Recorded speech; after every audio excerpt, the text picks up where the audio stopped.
Halo Sobat Gengs. Pusat Badan Intelijen telah menjadi bagian inti dari pertahanan Amerika Serikat dalam melawan musuh baik asing maupun domestik. Namun, CIA telah menerima banyak kritik selama bertahun-tahun terkait dengan metode dan motifnya. Dokumen yang diterbitkan hanya memperburuk kritik ini karena mengungkap berbagai bentuk tindakan yang tidak etis atau ilegal yang tersembunyi di lemari CIA. Banyak rahasia yang ditemukan lebih absurd daripada menyeramkan. Contohnya adalah teknologi yang aneh seperti drone spionase burung, drone spionase ikan mas, dan drone spionase nyamuk. Dan banyak dari arsip yang dibuka sangat tidak biasa, terutama mengenai penggunaan drone spionase hewan. Namun, beberapa dari dokumen ini mengungkapkan rencana rahasia yang jauh lebih mengerikan, seperti pengendalian pikiran dan pembunuhan politik, penyiksaan, dan bahkan penghasutan perang internasional. Penemuan juga mengungkapkan bahwa CIA telah banyak terlibat daripada yang pernah diduga publik. Hari ini kita akan melihat beberapa rahasia tergelap CIA yang terungkap. CIA terkenal karena terlibat dalam pembunuhan dan pembunuhan yang ditargetkan terhadap musuh-musuhnya, dan seringkali konsekuensi politik dari pembunuhan ini menimbulkan kontroversi. Tetapi mereka juga memperlihatkan kreativitas dalam mencari cara mengerikan untuk membunuh orang. Pada tahun 2007, kumpulan dokumen yang dijuluki The Family Jewels dibuka. Dokumen-dokumen yang disusun di tahun 1970-an ini merinci keterlibatan CIA dalam banyak plot pembunuhan pada waktu Perang Dingin. Meski beberapa detail telah keluar dalam beberapa dekade sebelumnya, namun dokumen yang dibuka di tahun 2007 itu akhirnya memberikan gambaran lengkap tentang mantan diktator Kuba. Fidel Castro mungkin satu-satunya orang yang paling diincar oleh CIA. Dokumen-dokumen ini mengungkapkan bagaimana selama bertahun-tahun CIA membuat rencana yang tak terhitung jumlahnya untuk membunuhnya dengan cara yang rumit. Salah satunya adalah dengan mengikat sekotak cerutu favorit Castro dengan racun yang sangat kuat. Rencana ini jalankan, tetapi meskipun cerutu dikirim ke agen, tidak diketahui apa yang terjadi. Mereka di sini berharap tidak ada orang lain yang mencoba menghisapnya. Di plot lain, CIA menghubungi bos media massa Chicago, Sam Giansana, yang beroperasi di Kuba. Giansana yang bekerja sama dengan CIA menyarankan untuk memasukkan racun ke dalam makanan Castro, tapi setelah beberapa kali gagal, akhirnya rencana itu dibatalkan. Rencana aneh lainnya untuk membunuhnya yaitu dengan jarum suntik yang disembunyikan di pena. Namun, dibatalkan karena adanya pembunuhan John F. Kennedy pada tahun 1963. Dan rencana lainnya untuk menyembunyikan bom di kerang ditolak karena tidak praktis. Target pembunuhan CIA lainnya adalah Perdana Menteri pertama Republik Demokratik Kongo, Patrice Lumumba. Lumumba dicurigai memiliki pandangan pro-komunis. Kecurigaan semakin intensif ketika dia meminta bantuan Soviet untuk menangani pemberontak. Pada tahun 1960, dokumen menunjukkan bahwa CIA menyarankan beberapa rencana untuk membunuh Lumumba, termasuk meracuni sikat giginya. Meskipun kemudian tidak satupun dari rencana ini yang diketahui dilaksanakan. Namun, seorang mantan agen CIA mengatakan bahwa CIA akhirnya terlibat dalam penurunan dan eksekusi Lumumba oleh kelompok saingan Kongo, tetapi bukti nyata untuk klaim ini belum ditemukan. Metode pembunuhan lainnya yang disarankan oleh CIA adalah senjata petir buatan. Senjata aneh ini dihipotesiskan dalam sebuah dokumen yang berasal dari tahun 1960-an dari seorang ahli meteorologi anonim. Rencananya adalah menggunakan kabel tipis panjang yang digantung dari pesawat atau roket yang akan terbang menuju badai dan mengalirkan muatan listrik melalui kabel menuju target yang diinginkan ke berupa peralatan atau infrastruktur individu. Dokumen menyebutkan bahwa petir dapat membakar lubang di tangki bahan bakar dan merusak baling-baling pesawat. Ini menunjukkan bahwa senjata semacam itu memungkinkan CIA untuk membunuh sasaran tanpa meninggalkan bukti keterlibatan mereka. Tapi rencana menggelikan itu mungkin tidak pernah dilaksanakan. Tetapi itu menunjukkan sejauh mana CIA berusaha untuk menemukan cara baru untuk membunuh orang. MK Ultra adalah salah satu proyek CIA yang paling terkenal dan menakutkan yang baru terungkap beberapa tahun kemudian. Peristiwanya telah terjadi pada tahun 1974. Jurnalis New York Times Seymour Hersh menerbitkan klaim bahwa CIA telah diam-diam menjalankan eksperimen narkoba tanpa persetujuan pada warga Amerika. Berita ini mendorong Presiden Gerald Ford meluncurkan tim untuk menyelidikinya. Tim ini dinamai Rockefeller karena wakil presidennya Nelson Rockefeller, dan juga kemudian Komite Senat atau yang sekarang dikenal sebagai Komite Gereja. Dan mereka menemukan tumpukan cucian kotor yang dikubur oleh CIA. Tapi yang terburuk adalah MK Ultra. MK Ultra adalah nama kode untuk riset CIA, yaitu eksperimen pengendalian pikiran yang terjadi sepanjang tahun 1950-an dan 1960-an. Setelah Perang Dunia Kedua, CIA yakin bahwa Uni Soviet telah mengembangkan metode pengendalian pikiran. Karena adanya persaingan yang ketat antara Amerika dan Uni Soviet selama Perang Dingin, CIA bersikeras harus mengembangkan program kontrol pikiran mereka sendiri untuk menandingi versi Uni Soviet yang diduga ada. CIA menunjuk ahli kimia Sidney Gottlieb untuk memimpin proyek tersebut. Gottlieb diberi sumber daya yang sangat besar dan pengawasan minimal dalam upayanya. Salah satu sumber daya paling buruk yang tersedia bagi Gottlieb adalah para ilmuwan Nazi dan Jepang, yang merupakan bagian dari usaha yang lebih luas dari Amerika Serikat. Operasi Paperclip yang bertujuan merekrut mantan ilmuwan bekas Nazi Jerman untuk membantu Amerika membuat senjata dan memenangkan Perang Dingin. Operasi ini menimbulkan kontroversi karena beberapa dari mereka yang diambil memiliki catatan kejam selama perang. Beberapa dari ilmuwan ini pernah terlibat dalam kamp konsentrasi Dachau, di mana eksperimen kontrol pikiran dilakukan pada korban Holocaust yang menjadi bagian dari proyek tersebut. Gottlieb membagi proses kontrol pikiran menjadi dua bagian. Yang pertama adalah mematahkan kondisi mental subjek yang ada, dan yang kedua adalah menerapkan kondisi mental baru yang merupakan tujuan akhir dari proyek. MK Ultra tidak mendapatkan banyak kemajuan pada yang kedua, tetapi pada yang pertama mereka menemukan segala macam cara kejam untuk menerapkan kekerasan fisik, termasuk penyiksaan dengan kejut listrik. Gottlieb dan timnya berusaha untuk memecahkan dan men-setting ulang pikiran manusia. Heroin, metamfetamin, LSD, dan MDMA adalah zat khusus yang menarik bagi MK Ultra. Proyek tersebut dimulai secara diam-diam. Mereka melakukan eksperimen di universitas, penjara, rumah sakit, dan institusi lain di seluruh Amerika Serikat. Subjek yang diberikan obat ini sering tanpa persetujuan atau pengetahuan mereka untuk mengukur efeknya. Eksperimen ini sangat tidak etis dan pengalaman tersebut dapat menyebabkan subjek menjadi rusak secara fisik atau mental.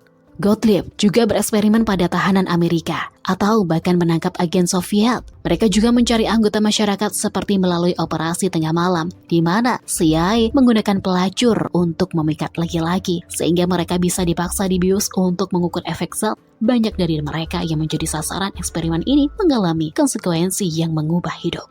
James Whitey Bulger, seorang bos mafia Boston yang terkenal, mengungkapkan bahwa selama Perang Dingin dia telah menjadi sasaran eksperimen LSD dari CIA tanpa persetujuannya. Bulger menggambarkan bagaimana dia tahu dia sedang diuji coba, tetapi tidak bisa berbuat apa-apa untuk menghentikannya. Bulger akan menjalani kehidupan kriminalnya di Boston, di mana dia akhirnya akan ditangkap dan dipenjara. Namun, setelah mempelajari eksperimen MK Ultra, beberapa ahli dan bahkan juri berpendapat bahwa eksperimen ini mungkin menjelaskan kehidupan kejahatan Bulger di kemudian hari.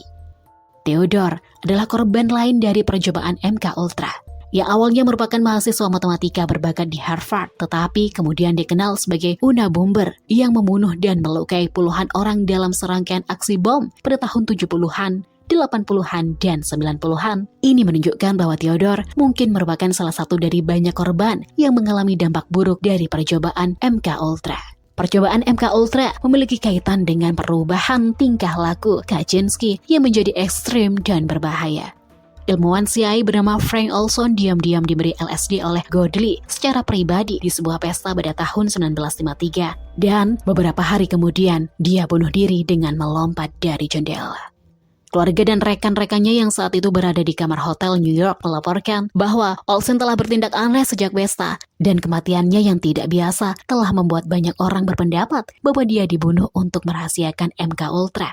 Ada juga yang berpendapat bahwa Olson banyak mengetahui rahasia CIA, dan ini juga telah menjadi uji coba MK Ultra untuk melihat apakah itu bisa digunakan untuk membuat Olson mengakui apa yang dia tahu.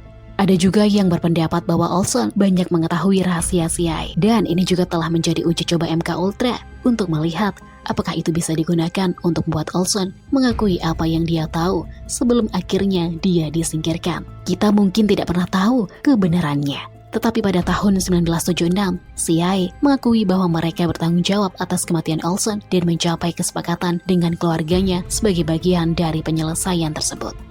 MK Ultra berakhir pada awal 1970-an. Kurangnya hasil dalam pergantian kepemimpinan di CIA menyebabkan proyek tersebut gagal. Sebelum dia pergi, Gottlieb berusaha untuk menghancurkan banyak catatan yang berkaitan dengan proyek tersebut. Memang, dia berhasil menghancurkan ribuan catatan hanya karena ada catatan dari arsip CIA yang tersebar. Komisi Rockefeller dan Komite Gereja mengetahui tentang kejahatan yang dilakukan oleh proyek tersebut. Namun, Gottlieb tidak pernah menghadapi konsekuensi apapun atas tindakannya. Dan hingga hari ini tidak ada seorang pun yang terlibat dengan MK Ultra yang dimintai pertanggungjawaban atas tindakan mereka. Setelah serangan teroris 11 September, CIA memainkan peran kunci dalam perang melawan teror ke Amerika Serikat, dan pengumpulan intelijen sekutunya merupakan aspek penting dari peran ini. Tetapi ada banyak kekhawatiran tentang bagaimana CIA melakukannya. Pada pemerintahan Obama, sebuah laporan dirilis dan merinci daftar panjang pelanggaran terhadap tahanan di penangkaran CIA. CIA menggunakan teknik penyiksaan ilegal untuk mendapatkan pengakuan dan bukti terutama pada tahanan Al-Qaeda. Yang diungkapkan dari laporan ini yaitu waterboarding, di mana seorang tahanan ditutupi mulutnya dengan kain dan kemudian dituangkan air ke atasnya. Ini membuat tawanan merasa seperti tenggelam. Waterboarding bisa berakibat fatal, tetapi biasanya tujuannya adalah untuk menciptakan teror dan membuat orang hampir pingsan karena kekurangan oksigen sebelum menginterogasi mereka lebih lanjut. Waterboarding secara luas dianggap sebagai bentuk penyiksaan dan ini ilegal. CIA diketahui telah menggunakan teknik ini pada sejumlah tahanan dan menjadi isu kontroversi nasional dan global. Banyaknya mengutuk praktik itu sebagai perbuatan biadab, sementara yang lain berpendapat bahwa itu dibenarkan. Waterboarding hanyalah salah satu dari banyak metode tidak etis yang digunakan oleh agen CIA. Beberapa tahanan juga diancam dengan senjata api dan alat-alat listrik agar mereka menyerah. Metode ini dibantu oleh eksekusi pura-pura sesama narapidana, yaitu seseorang agen CIA yang didandani sebagai narapidana dan ditutup dengan kerudung. Tahanan yang sebenarnya akan berada di dalam ruangan dan kemudian mendengar suara tembakan di luar. Mereka akan dibawa keluar untuk melihat tahanan palsu terbaring dalam genangan darah palsu, seolah-olah mereka baru saja dieksekusi. Ini bermaksud mengancam tahanan yang sebenarnya jika mereka tidak patuh. Metode lain yang diketahui adalah kurang tidur dan meninggalkan tahanan di kamar yang sangat dingin untuk menghancurkan ketahanan mental mereka. Laporan tersebut juga menyebutkan teknik penyiksaan psikologis seperti mengancam akan membunuh anggota keluarga narapidana. Pada suatu kesempatan, seorang interrogator CIA terekam sedang mengancam tahanan bahwa keluarga mereka akan dibawa dan dibunuh. Pengungkapan ini menyebabkan reaksi yang signifikan di dalam negeri dan internasional. Barack Obama menjadikan laporan tersebut sebagai argumen untuk menutup pusat penahanan Teluk Guantanamo, di mana banyak dari pelanggaran ini terjadi. Meskipun ternyata dia tidak juga menutupnya dan masih banyak dari pelanggaran CIA lainnya yang tidak ditindak secara hukum dan tidak mendapatkan konsekuensi atas tindakan tersebut. Pada tahun 1992, banyak dokumen rahasia dari masa pemerintahan John F. Kennedy yang diterbitkan dan dapat diakses publik setelah menjalani proses deklasifikasi. Seiring berjalannya waktu, publik baru menyadari bahwa adanya sejumlah dokumen yang membahas operasi ke utara oleh CIA yang kemudian menjadi salah satu rencana terkenal dari CIA. Operasi ke utara adalah proposal yang melibatkan CIA dan kepala staf gabungan yang diajukan ke hadapan Presiden Kennedy pada tahun 1962. Rencana tersebut bertujuan untuk membuat Amerika terlihat seolah-olah memiliki alasan yang masuk akal untuk menjalankan perang terhadap Kuba dan rezim komunis Castro. Kuba menjadi perhatian Amerika karena letak geografisnya yang berdekatan. Karena Amerika takut akan pengaruh komunis di sana, operasi ke utara memerintahkan CIA untuk memimpin aksi-aksi yang dirancang untuk membuat tampak seolah-olah pemerintah Kuba melakukan serangan terhadap warga Amerika dan warga Kuba, sehingga memberikan alasan untuk perang. Dalam rencana tersebut termasuk aksi-aksi seperti pemboman, pembunuhan, dan sabotase terhadap warga sipil Kuba, serta menenggelamkan kapal-kapal pengungsi Kuba dan menyalahkan hal itu pada pemerintah Castro. Rencana tersebut termasuk saran untuk melakukan serangan teroris terhadap komunitas pengungsi Kuba yang ada di Amerika. Dokumen Northwoods berisi rencana rinci untuk melakukan serangan berbendera palsu dengan menggunakan aksi-aksi pemogokan dan sabotase yang palsu untuk memperkuat kebohongan. Momen penting dari kampanye palsu tersebut akan terjadi setelah terjadinya kehancuran kapal Amerika Serikat, baik melalui ledakan atau lainnya. Selain itu, kapal tanpa awak juga dapat diledakkan di perairan Kuba sebagai alternatif lain.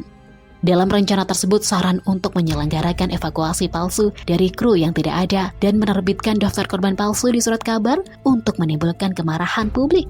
Selain itu, dokumen juga berisi beberapa saran untuk menyelenggarakan kehancuran pesawat dan Kuba yang menjadi kambing hitamnya. Salah satu rencana adalah memfasilitasi pesawat sipil yang didaftarkan oleh CIA dan diisi dengan agen yang memerankan sebagai kelompok mahasiswa yang berlibur. Pesawat tersebut akan berangkat dari satu tempat di Amerika, kemudian akan beralih ke Florida dan akan diganti oleh pesawat yang dikendalikan jarak jauh yang akan terbang dekat wilayah udara Kuba.